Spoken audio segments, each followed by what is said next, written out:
Le Forum de la mémoire d'El Moudjahid a organisé aujourd'hui une conférence débat autour du thème de la grande répression d'Alger, avec au cœur de l'échange le dossier des disparitions forcées, encore au cœur des recherches historiques et des préoccupations mémorielles du moment. Alors il y a beaucoup de chiffres qui circulent, ils sont fragiles. On a eu longtemps par exemple le chiffre de 4000. En réalité ce que nous savons c'est que 4000 est vraisemblablement un chiffre sous-évalué, que c'est un chiffre qui s'est construit selon des circonstances historiques particulières. Nous savons qu'il y a des milliers, mais nous ne savons pas combien.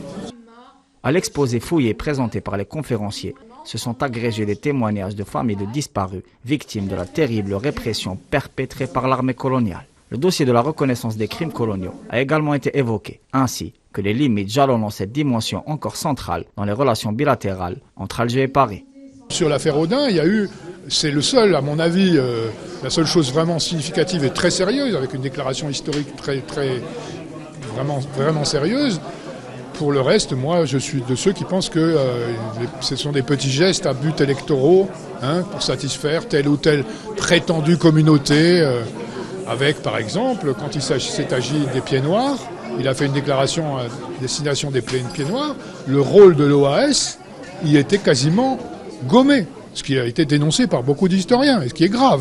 Les deux chercheurs ont également exposé leur initiative, concrétisée par un site répertoriant les différents cas de disparition forcée, afin de mettre en lumière cet épisode sanglant de la grande répression coloniale.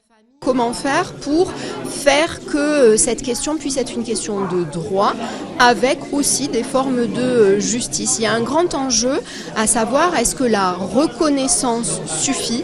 Et je fais partie, comme d'autres, par exemple l'historien Nourdin Amara, de ceux qui considèrent que la reconnaissance n'éteint pas la nécessité de justice. Ce n'est pas parce que on a dit oui c'est vrai, on a fait disparaître énormément de personnes, que l'affaire s'arrête là et qu'il n'y a pas de nécessité de rendre justice par d'autres formes. Le Forum d'El Moudjahid a également été l'occasion d'animer un débat profond sur les différents thèmes inhérents à la question mémorielle, toujours au cœur des préoccupations sur les deux rives de la Méditerranée.